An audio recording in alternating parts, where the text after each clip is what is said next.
আমি আশা করছি যে আমাদের এই হাসপাতাল 50 শয্যা থেকে 100 শয্যা বিশিষ্টতে উন্নীত করে চিকিৎসা নিশ্চিত করবেন। আমার নির্বাচনী এলাকা বাউফল একটি গুরুত্বপূর্ণ জনবহুল উপজেলা। এখানে প্রায় 5 লক্ষাধিক মানুষের বসবাস। এছাড়াও পার্শ্ববর্তী দশমিনা, গলাচিপা, বাকেরগঞ্জ এবং ভোলা জেলার উল্লেখযোগ্য সংখ্যক মানুষ বাউফল উপজেলা স্বাস্থ্যসেবা গ্রহণ করার জন্য নিয়মিত এখানে যাতায়াত করেন।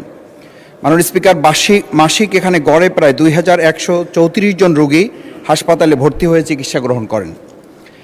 জরুরি বিভাগে মাসে প্রায় 1357 জন রোগী সেবা গ্রহণ করেন, প্রতিদিন গড়ে প্রায় 45 জন।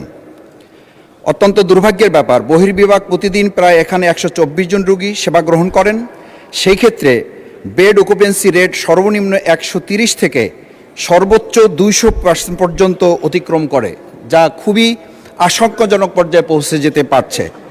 জাতীয় স্বাস্থ্যনীতি স্বাস্থ্যসেবা মানদণ্ড অনুযায়ী এটি রক্ষা করা এবং এখানে প্রশিক্ষিত নার্স, অন্যান্য সেবা পাওয়ার, বিশেষ করে উপজেলা সদর থেকে বরিশাল বিভাগীয় শহরে এখানে যাতায়াতের জন্য আমাদের নদীপথ অতিক্রম করতে হয়, ফেরি পার হতে হয়। দেখা যায় অনেক ক্ষেত্রে এই পার হওয়ার ক্ষেত্রে রুগী ওখানেই মারা গিয়েছে, এরকম ঘটনাও সংঘটিত হয়েছে। সেক্ষেত্রে আমাদের জন্য আরেকটা বড় ঝুঁকি হচ্ছে, এখানে স্বাস্থ্য কমপ্লেক্সে মেজর সার্জারির কোনো ব্যবস্থাপনা না থাকায় জটিল রোগীর দ্রুত কোনো চিকিৎসা গ্রহণ করা সম্ভব হয় না।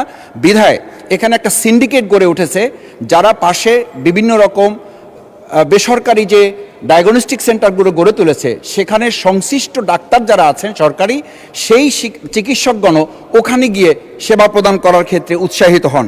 সঙ্গত কারণে আমি মাননীয় স্বাস্থ্যমন্ত্রী মহোদয়ের কাছে ইতিমধ্যে এটা পেশ করেছি। আমি আশা করছি যে আমাদের এই হাসপাতাল 50 শয্যা থেকে 100 শয্যা বিশিষ্টতে উন্নীত করে চিকিৎসা নিশ্চিত করবেন।